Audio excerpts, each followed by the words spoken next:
Good morning, everyone. It is a beautiful Easter Sunday morning. I just love it. Even though it's overcast, it's low 80s. It's really a beautiful day, and everywhere you look, in everyone's yards, even in the parking lots, all the roses and flowers are starting to really show off and bloom. I feel like my roses are blooming earlier this year. And that could just be because this is their second year. They're a little bit more established. And obviously the star of the show right now is my Peggy Martin. I was gonna wait a couple days, but it looks so beautiful right now. I didn't want to miss the show, and I still have probably 50 to 100 buds I see on this Peggy. So I know I'll have probably another week's worth of blooms. Some of my other roses are blooming as well, so I thought I'd get out here and do a quick tour. So let me scoot back and show you. The layout hasn't changed in my garden. I am 6 months pregnant, so I'm doing very minimal garden work this year, even though it feels like I've already done a lot just by weeding and mulching. But yeah, I'm not adding any new beds like I thought I would, and I'm not really working on the front, like reconfiguring the front like I wanted to. That's probably gonna have to wait till next year. But I'll start with my veggie beds right here. I actually started some garlic and some onion back in October. So this front part is garlic, the back part is onion. It's looking super healthy. I think that I planted it early enough that I should actually get some bulbs. I've heard that people don't have luck with it, but I did plant it so early, so I should be able to harvest this by early June before it gets too hot. I have a squash plant that I just put back there. This giant Ami is like humongous. And at first I was a little scared that it might be the poisonous one. I still am a little scared, so I don't touch it. But I can't tell the difference. But I've heard there's like a poisonous weed that looks similar, but the flowers are usually further apart, and so these are really close together. And I'd be really surprised if where I usually plant carrots is somehow that poisonous weed just dropped there. So I think it is on me. I should use it because I now own a flower and gift shop, and it would be beautiful in bouquets. But I love looking at it, so I just leave it be. I have some really pretty snapdragons. I have a couple tomato plants. So I did a sun gold tomato here, and those are indeterminate, so I expect it to get pretty big like my cherry tomatoes did last year. I have some lettuce that's about to bolt, and I literally didn't use any of it, but it looks pretty. I'm about to harvest this cabbage and this, what can I think? Cauliflower. I have a pepper plant here and two more Cherokee purple. So I didn't start my seeds this year like I did last year. I bought them. I really wanted to love Cherokee purple, but it didn't produce a ton for me. So I don't know. I thought I'd give it one more try. It was a healthy plant. It just didn't produce a lot. And then my Carolina jessamine, it has been yellowing a little bit because this area gets so wet. I'm still trying to figure something out, but this is just not the year. So I hope it survives all the water. I would love to put like gravel all through here and get rid of the grass right here and just have grass over there. Just because this is like where I usually bring all my buckets and do a lot of yard, like have all my yard work stuff. So gravel just makes more sense, and then it wouldn't get so wet with needing to water the grass. None of my lilies have bloomed yet, or my lilies are about to, my day lilies, but none of my irises have bloomed. I'm kind of waiting on those. Some people said their irises already bloomed. Mine tend to bloom in like May, so I think I still have time. As you can tell, things are still coming back to life. So from the freeze, the lantana is growing back. My Mystic Spires over here is just taking forever to get any new growth on it, but I have one over behind my fountain and it's doing really well, so I don't know. I hope it comes back because it was such a beautiful plant. If not, I'm gonna definitely buy another one to put right here. I have some Turk's cap coming back, and of course my Rose of Sharon. It was the first thing to leaf out. So you don't actually cut these down after the freeze. They lose all their foliage, and you can cut them down, but I wanted mine to keep growing taller and taller. It might even need a little support with some of these branches. So yeah, you don't prune it back unless you want it to be shorter. And I really have decided I want to get more of these and do them really anywhere I can place them along the fence. This back area over here is just so bare, and there's not a ton of room for a tree other than that like olive tree I have. And we also have a box right there, beautiful little electrical box, so the roots can't go too deep. And I don't think Rose of Sharon gets very like invasive roots, so I think it would be beautiful along the fence there. And then of course when it blooms those purple blooms, it's just amazing. So my Texas sage is, you see crepe myrtle's seedlings coming up, because there used to be a crepe myrtle here when we moved in. I chopped it down, didn't look healthy. My Texas sage is just looking rough. They do also get really big, which I like, but I prefer that look to this. I probably did need to prune it this year. I'm gonna prune it in the fall and maybe help some of the scrubbiness at the bottom, get some leaves back on it. Now to the pretty stuff. So me and my mother-in-law went to Antique Rose Emporium in Burnham, Texas last week, and we picked up 2 roses. One of them was Belinda's Blush, and it was covered in buds, and they're already starting to bloom. I do think I might have thirps. You see those? Yep.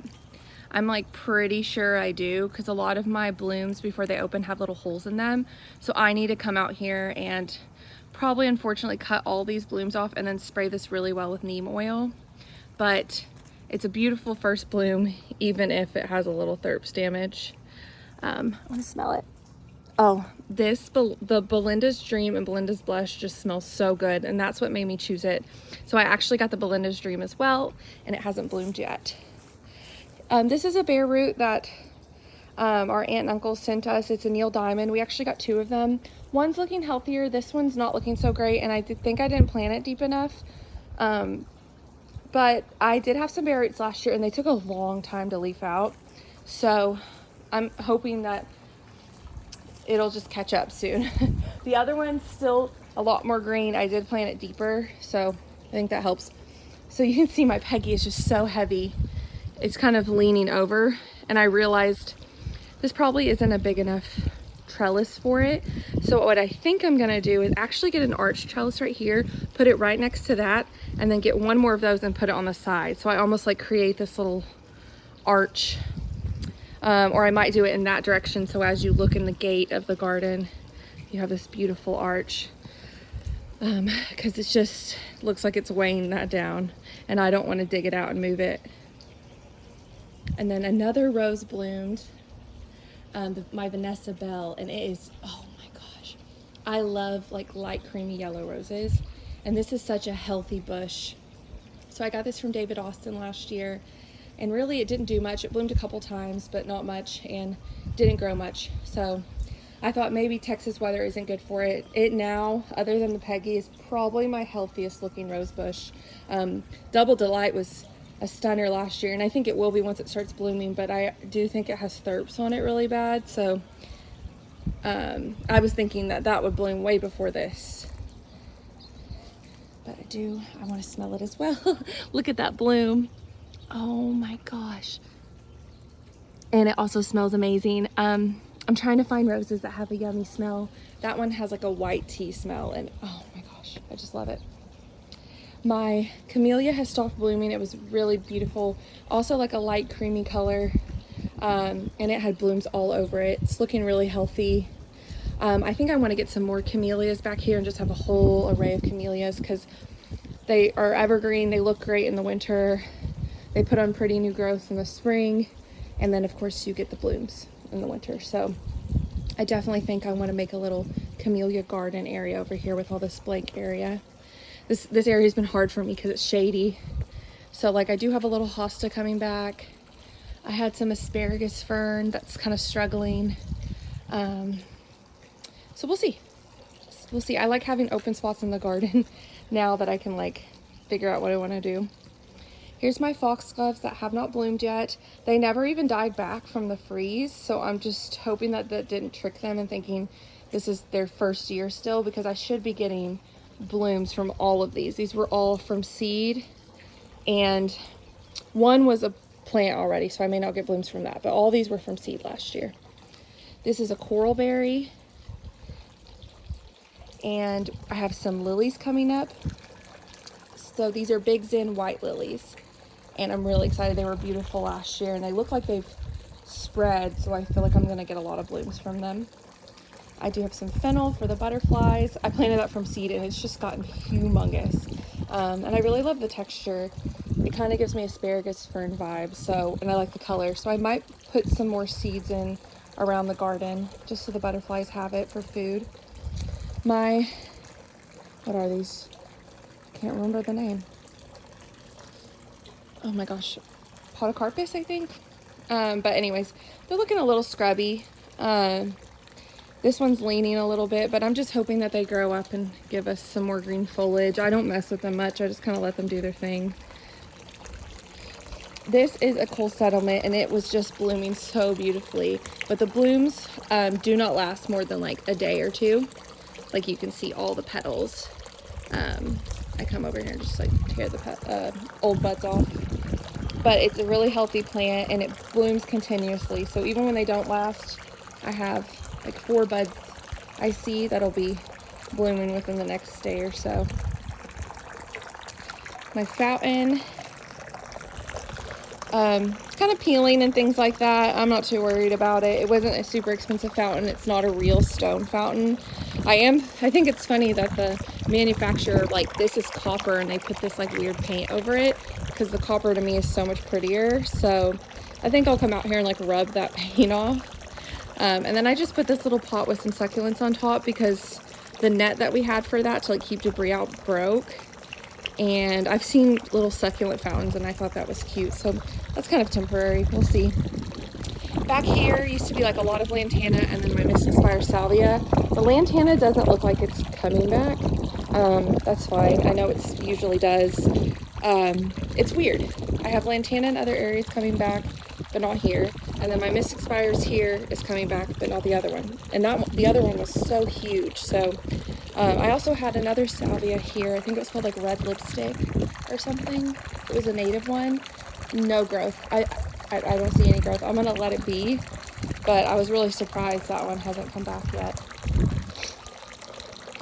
We have, of course, my lemon balm. I love this. Like, I would love to just seed lemon balm all around the edge. It's beautiful. You can use it in cocktails. It doesn't actually keep the mosquitoes away. I'm currently being bit to pieces right now. But I've heard like it's the release, like if you mess with the leaves, it's the release of that scent that will help. But them just sitting there, I honestly don't smell it. I do love the color though, and the growth habit.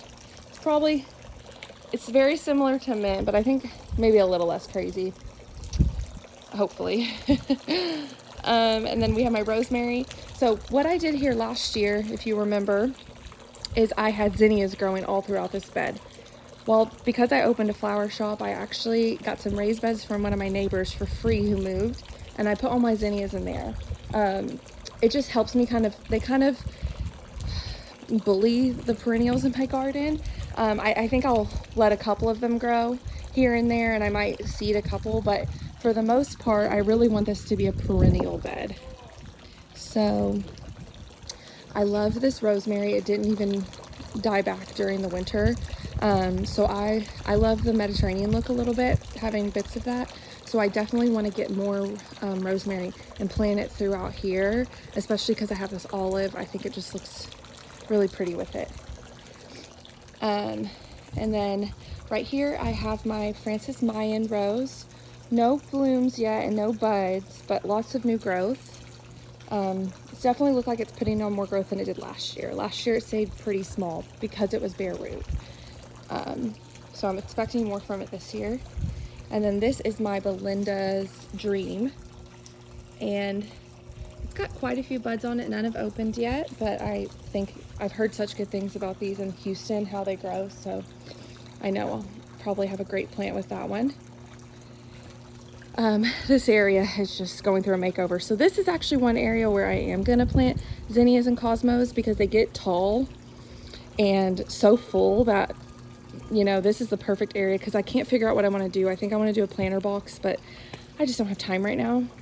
So I planted some Cosmo seeds, and then a couple zinnia seeds. I'm not really seeing any zinnia seedlings. I'm seeing all Cosmos, which is fine.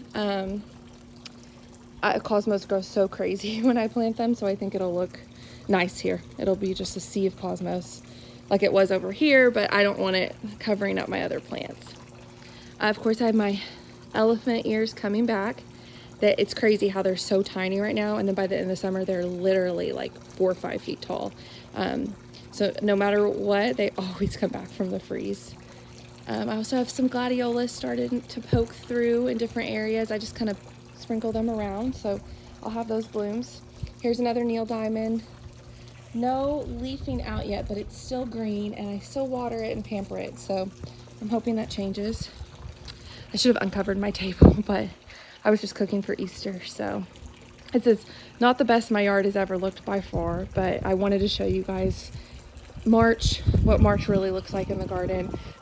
You know, June is usually when my garden looks amazing, but then I don't have the Peggy, and maybe some of my roses aren't blooming anymore, so you have to like love the beauty of transition in your garden and all the stages. This, again, I did annuals. I like doing annuals right here. Of course, my hibiscus didn't come back. I did do a blue plumbago. I kind of had that sitting in a pot forever, and I just plopped it in. Hopefully, it looks like it's doing okay. I love petunias. I love this apricot color. I'll have to show you guys my pots in the front sometime, because I did like a mix of this and like a jazzberry from Proven Winners, and the purple and the apricot look so pretty together. I actually think I want to get some jazzberry and fill in right here. And then this is August sage, this white plant. It says it's a perennial. If it is, great, because I really do love it.